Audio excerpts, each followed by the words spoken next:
जय हिंद दोस्तों, जैन जी एग्जाम में आज आपका एक बार फिर से स्वागत है। आज अपन एमपी टेट के लिए वर्ग 3 की होने वाली एग्जाम के लिए अपन साइंस के वेरी इंपॉर्टेंट क्वेश्चन सॉल्व करेंगे। आज की वीडियो में सारे प्रीवियस क्वेश्चन रहेंगे।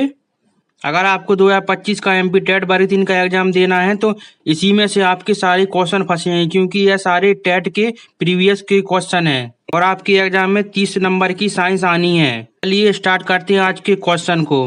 बस आप पहले वीडियो को लाइक और चैनल को सब्सक्राइब जरूर कर लीजिए। बस आप चैनल को सब्सक्राइब करिए और स्टार्ट करते हैं आज के क्वेश्चन को। वीडियो में अपने 75 क्वेश्चन हो गए थे। आज की वीडियो में अपन 76 से क्वेश्चन स्टार्ट करते हैं। फर्स्ट क्वेश्चन है, प्रकाश की वह किरण जो परावर्तन के बाद दर्पण से दूर चली जाती है क्या कहलाती है? राइट आंसर है ऑप्शन बी, यानी परावर्तित किरण कहते हैं उसे। आप भी साथ में क्वेश्चन बोलते चलिए और साथ ही में क्वेश्चन याद करते चलिए। नेक्स्ट क्वेश्चन है, एक आवर्ती की ध्वनि क्या कहलाती है? राइट आंसर है ऑप्शन बी, यानी टोन। टोन कहते हैं उसे। यह वेरी इंपॉर्टेंट क्वेश्चन है। सारे को जिस क्वेश्चन का आंसर आ रहा है उसका आंसर आप कमेंट बॉक्स में जरूर बताइए, जिससे आपको क्वेश्चन जल्दी याद हो जाएंगे। नेक्स्ट इंपॉर्टेंट क्वेश्चन रहा, निम्नलिखित में से कौन सा ध्वनि के बहुपरिवर्तन का अनुप्रयोग नहीं है? राइट आंसर ऑप्शन डी, यानी हाइड्रोफोन नहीं है। मेगाफोन होता है, परिश्रावक होता है, कॉन्सर्ट हॉल की छत भी होती है।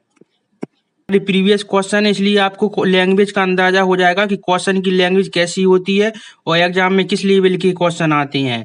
नेक्स्ट क्वेश्चन है, प्रतिध्वनि किसके बार बार होने पर उत्पन्न होती है? राइट आंसर ऑप्शन सी, यानी परावर्तन के बार बार होने पर प्रतिध्वनि उत्पन्न हो जाती है। नेक्स्ट क्वेश्चन रहा आपका, अलग अलग प्रतिध्वनि सुनने के लिए ध्वनि के स्रोत के बाधा की न्यूनतम दूरी क्या होनी चाहिए? राइट आंसर ऑप्शन सी है, यानी 17.2 मीटर होनी चाहिए।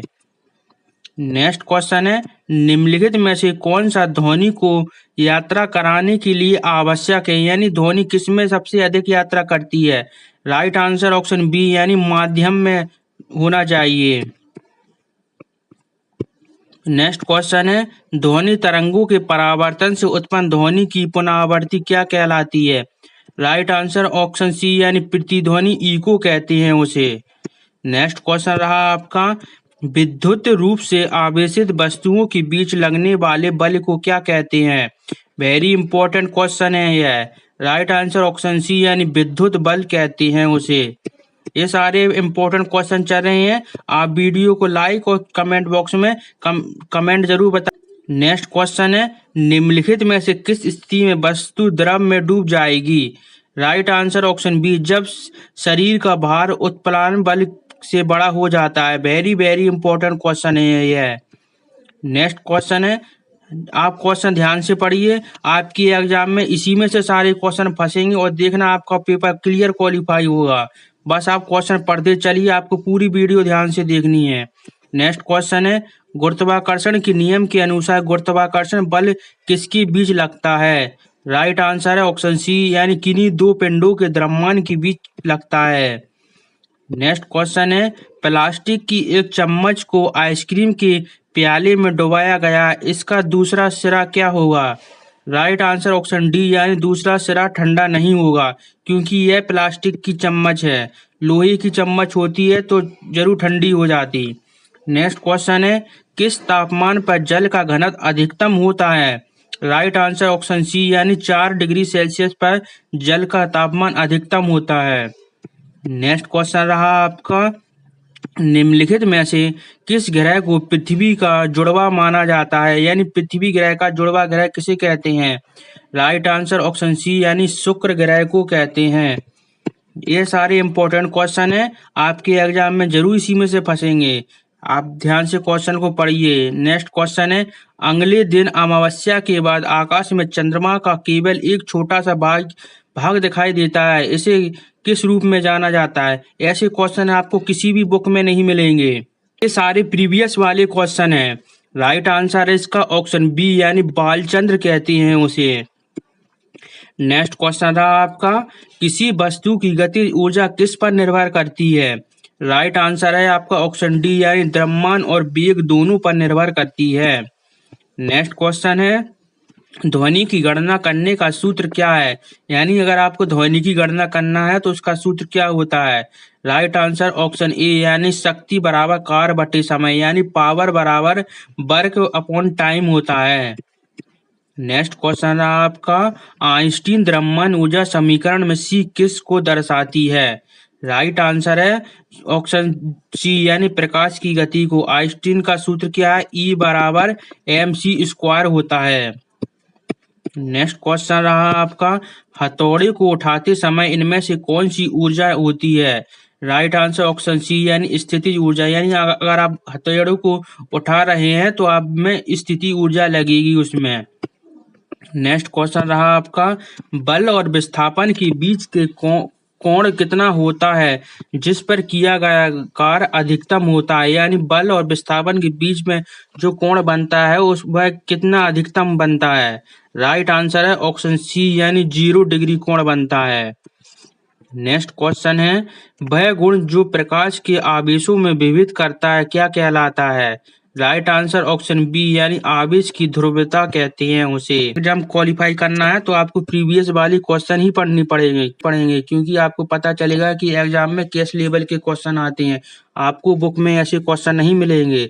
तो चलिए नेक्स्ट क्वेश्चन पढ़ते हैं। यदि चुंबकीय क्षेत्र की दिशा ज्ञात हो और धारा की दिशा ज्ञात हो तो फ्लेमिंग के बाएं हाथ के नियम का उपयोग करके क्या निर्धारित किया जा सकता है? राइट आंसर है ऑप्शन बी यानी चालक पर कार्य करने वाले बल की दिशा को ज्ञात कर सकते हैं। नेक्स्ट क्वेश्चन रहा आपका, फ्लेमिंग के दाहिने हाथ के नियम में तर्जनी किसका प्रतिनिधित्व करती है? राइट आंसर है ऑप्शन डी यानी प्रेरित धारा की दिशा को निर्धारित करती है। नेक्स्ट क्वेश्चन रहा आपका, निम्नलिखित में से कौन सा कारक है जो सामग्री की प्रतिरोधकता को प्रभावित नहीं करता है? राइट आंसर ऑप्शन ए यानी दाब नहीं करता है। सामग्री की प्रकृति करती है, सामग्री की लंबाई होने पता चलता है और क्रॉस सेक्शन का क्षेत्रफल से भी पता चलता है। नेक्स्ट क्वेश्चन रहा, दो आवेशों के बीच विद्युत बल किस पर निर्भर करता है? यानी दो आवेश हैं उस पर विद्युत बल कैसे निर्भर करेगा? राइट आंसर है ऑप्शन सी यानी आवेशों का परिणाम और आवेशों के बीच की दोनों दूरी पर निर्भर करेगा। नेक्स्ट क्वेश्चन रहा आपका, किसके कारण हाइड्रोफोबिया रेबीज बीमारी होती है? Very very very important question है। राइट आंसर ऑप्शन ए यानी एक विषाणु के कारण होती है। आपके सिलेबस में रोक दिए गए हैं, आप क्वेश्चन ध्यान से पढ़िए, आपके क्वेश्चन जरूर फंसेंगे, गारंटी है यह। नेक्स्ट क्वेश्चन रहा आपका, निम्नलिखित में से किस स्थान पर व्यक्ति का भार सबसे कम होगा? राइट आंसर ऑप्शन सी यानी चंद्रमा पर व्यक्ति का भार कम होगा। पृथ्वी से चंद्रमा पर 1/6 गुना होता है। नेक्स्ट क्वेश्चन रहा आपका, CO2 प्लस O2 यानी कार्बन डाइऑक्साइड और ऑक्सीजन का संतुलन वातावरण में बना रहता है। राइट आंसर ऑप्शन सी यानी श्वसन के कारण। नेक्स्ट क्वेश्चन रहा आपका, प्रकाश के परावर्तन के संबंध में निम्नलिखित में से कौन सा कथन सही नहीं है? यानी आपको गलत कथन बताना है। तो इसका राइट आंसर ऑप्शन डी यानी अभिलंब तथा मूल दर्पण के बीच के कोण को परावर्तन कोण कहते हैं। यह कथन गलत है, बाकी का ए और बी और सी कथन सही है। इसे आप वीडियो को रोककर जरूर पढ़िए क्योंकि यह वेरी इंपॉर्टेंट क्वेश्चन है। नेक्स्ट क्वेश्चन रहा आपका, चक्रवात को दुनिया से अलग हिस्सों में अलग अलग नामों से जाना जाता है, लेकिन इसे हरिकेन किसे कहते हैं? मतलब हरिकेन है उसे कहाँ पर कहते हैं? राइट आंसर ऑप्शन ए यानी अटलांटिक महासागर में चक्रवात को हरिकेन कहते हैं। नेक्स्ट क्वेश्चन रहा आपका, निम्नलिखित में से सही कथन को पहचानिए। तो राइट आंसर है ऑप्शन ए यानी ध्वनि की प्रबलता ध्वनि उत्पन्न करने वाले कंपन के आयाम के वर्ग के समानुपाती होती है। यह कथन सही है। नेक्स्ट क्वेश्चन रहा आपका, निम्नलिखित में से कौन सा कथन सही है? राइट आंसर है ऑप्शन ए यानी परिकल्पना एक घटना के लिए एक उचित क्या खाम है।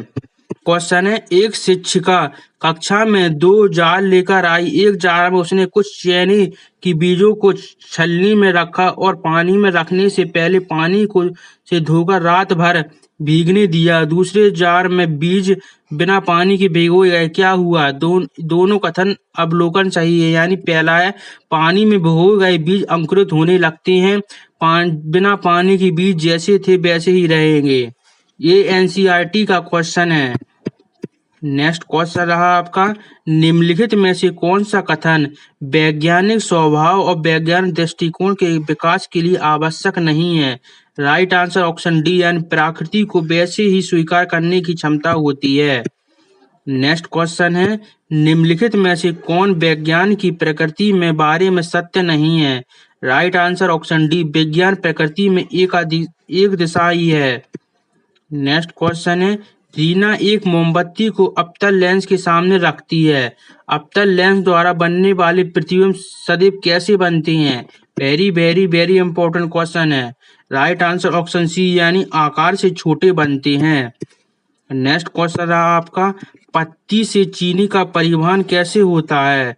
राइट आंसर ऑप्शन ए, यानी प्लूमिंग उत्तक के कारण होता है। नेक्स्ट क्वेश्चन रहा आपका, जब निषेचन शरीर के बाहर होता है तो आईवीएफ का विस्तार इस प्रकार किया जाता है। राइट आंसर है ऑप्शन ए, यानी इन विट्रो फर्टिलाइजेशन, यानी आईवीएफ का फुल फॉर्म होता है। यह वेरी वेरी इंपॉर्टेंट क्वेश्चन है यह तो। नेक्स्ट क्वेश्चन रहा आपका, यदि 5 मीटर के क्षेत्र पर 10 न्यूटन बल लगाया जाता है तो दबाव कितना होगा? राइट आंसर ऑप्शन ए, यानी 50 पास्कल रहेगा। नेक्स्ट क्वेश्चन रहा, एक स्प्रिंग तुला का उपयोग एक्स को मानने के लिए क्या किया जाता है जिसका एसआई मात्रक न्यूटन है, तो एक्स को क्या कहेंगे? राइट आंसर ऑप्शन बी, बल, यानी बल का एसआई मात्रक न्यूटन होता है। नेक्स्ट क्वेश्चन रहा आपका, सूर्य जैसे पिंडों को प्रकाशमान पिंडे कहा जाता है, उन्हें ऐसा कहने का सही कारण कौन सा है? राइट आंसर है ऑप्शन बी, वे अपना स्वयं का प्रकाश देते हैं या उत्सर्जित करते हैं। नेक्स्ट क्वेश्चन रहा आपका, जंग लगने से रोकने की प्रक्रिया को समझाने के लिए निम्नलिखित में से कौन सा कथन उपयोगी है? राइट आंसर ऑप्शन ए और बी दो है। ए है, लोहे की वस्तु को ऑक्सीजन के संपर्क में आने से रोकें, और बी है, जंग लगने से रोकने के लिए पेंट या ग्रीस की परत चढ़ाएं। इंपॉर्टेंट क्वेश्चन है यह तो। नेक्स्ट क्वेश्चन रहा आपका, सूची 1 और सूची 2 में सम्मिलित कीजिए और नीचे दिए गए कोड पर प्रयोग करके सही उत्तर दीजिए, यानी आपको कोड मिलाना है। राइट आंसर है ऑप्शन बी है आपका, यानी पहले का है तीसरा है। पहला रेनिन को कहते हैं, लकड़ी के गूदे के रासायनिक उपचार द्वारा प्राप्त किया जाता है। बी का पहला है, इस फाइबर यानी पॉलिस्टर, इस फाइबर से बने कपड़े पर आसानी से झुर्रियां नहीं पड़ती हैं। और सी का है 4, यानी नायलॉन का है, पहला पूर्णतः सिंथेटिक फाइबर है जो एले पानी और हवा में तैयार किया गया है। और डी एक्रिलिक है, एक्रिलिक को कहते हैं, यह एक फाइबर से बने सर्दियों के कपड़े प्राकृतिक ऊन से बने कपड़ों की तुलना में अपेक्षित सस्ते होते हैं। नेक्स्ट क्वेश्चन है, जब मिस्टर राजू अपने छात्रों को अम्ल क्षारक उसकी पहचान से संबंधित पढ़ा रहे थे, उन्होंने निसंकेत के संबंध में बताया कि लिटमस पेपर को आमतौर पर पदार्थ की पीएच का अनुमान लगाने के लिए उपयोग किया जाता है। विद्यार्थियों में एक विद्यार्थी ने पूछा कि लिटमस डाई कहाँ से प्राप्त की जाती है, इसका उत्तर क्या देंगे? राइट आंसर ऑप्शन बी, यानी इसे लाइकेन से निकाला जाता है। ऐसे ही क्वेश्चन आपके टेट में पूछे जाएंगे। नेक्स्ट इंपॉर्टेंट क्वेश्चन है, किसी पिंड का वेग दोगुना कर दिया जाए तो उसकी गतिज ऊर्जा कैसी होगी? राइट आंसर ऑप्शन 4 ए है, यानी 4 गुनी रहेगी। वेरी वेरी इंपॉर्टेंट क्वेश्चन, ये बहुत से एग्जाम में पूछा गया है। वेरी इंपॉर्टेंट क्वेश्चन है कि यदि किसी पिंड को दोगुना कर दिया जाए तो उसकी गतिज ऊर्जा 4 गुनी हो जाएगी। नेक्स्ट क्वेश्चन रहा आपका, किसने सर्वप्रथम 1802 में प्रकाश के व्यतिकरण को प्रयोगात्मक रूप से दर्शाया था? राइट आंसर ऑप्शन सी, यानी थॉमसन यंग ने दर्शाया था। नेक्स्ट क्वेश्चन रहा आपका, प्राकृतिक मैग्नेटाइट का रासायनिक सूत्र क्या होता है? राइट आंसर ऑप्शन सी, यानी Fe3O4 होता है। नेक्स्ट क्वेश्चन रहा आपका, ध्वनि की आवृत्ति निम्नलिखित में से किसमें व्यक्त करते हैं? राइट आंसर ऑप्शन बी, यानी हर्ट्ज में व्यवस्थित करते हैं। नेक्स्ट क्वेश्चन है, प्रयोगशाला थर्मामीटर की सीमा कितनी होती है? राइट आंसर ऑप्शन 10, यानी -10 डिग्री से लेकर 110 तक प्रयोगशाला थर्मामीटर को मापते हैं। नेक्स्ट क्वेश्चन रहा आपका, निम्नलिखित में से बिजली के बल्ब में कौन सी गैस भरी रहती है? वेरी वेरी इंपॉर्टेंट क्वेश्चन और कई बार रिपीट हुआ है यह question. Right answer option A यानी आर्गन। अगर आप प्रीवियस के क्वेश्चन पेपर लगाते हैं तो आपको पता होगा कि ऐसे ही क्वेश्चन आते हैं। नेक्स्ट क्वेश्चन है, पानी से हाइड्रोजन को अलग करने की प्रक्रिया को क्या कहते हैं? राइट आंसर ऑप्शन बी यानी इलेक्ट्रोलीज कहते हैं उसे। नेक्स्ट क्वेश्चन रहा आपका, निम्नलिखित में से आतिशबाजी में हरा रंग किसके क्लोराइड करण का लवण के कारण दिखाई देता है? मतलब आतिशबाजी में हरा रंग होता है पर किस क्लोराइड लवण के कारण दिखता है? राइट आंसर है ऑप्शन डी यानी बेरियम क्लोराइड के कारण दिखता है। नेक्स्ट क्वेश्चन रहा, फास्फोरस के अणु में कितने परमाणु होते हैं? राइट आंसर ऑप्शन बी यानी 4 परमाणु होते हैं। नेक्स्ट क्वेश्चन रहा आपका, एवोगैड्रो की संख्या को C12 से ठीक में परमाणुओं की संख्या के रूप में परिभाषित किया गया है। राइट आंसर ऑप्शन सी यानी 12 ग्राम परमाणु रहती हैं उसमें। आज की अपनी प्रैक्टिस सेट के 60+ ज्यादा क्वेश्चन कंप्लीट हो चुके हैं। अगर आपको और क्वेश्चन पेपर चाहिए है तो ये हमारी प्लेलिस्ट बनी है, यहाँ से आपको सारी प्रीवियस के क्वेश्चन पेपर मिल जाएंगे। और आज में अपन ने 76 से क्वेश्चन करे थे और 75 वाले क्वेश्चन पहले ही क्वेश्चन चाहिए, एक रही वीडियो, इस पर क्लिक करके आप यह क्वेश्चन पढ़ सकते हैं। बस आप वीडियो को लाइक और चैनल को सब्सक्राइब जरूर कर लीजिए। आप चैनल सब्सक्राइब कर लीजिए, आपको डेली क्वेश्चन मिलेंगे, बस आपको सब्सक्राइब का बटन दबाना है। और आपको कमेंट बॉक्स में यह भी बताना है कि आपको वीडियो कैसी लगी है, और कमेंट बॉक्स में ये भी लिखें कि क्वेश्चन का लेवल कैसा है और आपको किस लेवल की और क्वेश्चन चाहिए, वो सब हम आपको देंगे। बस आप पढ़ते चलिए, अपनी तैयारी करते चलिए, आपका पेपर क्वालिफाई जरूर होगा। कल फिर मिलेंगे दोस्तों।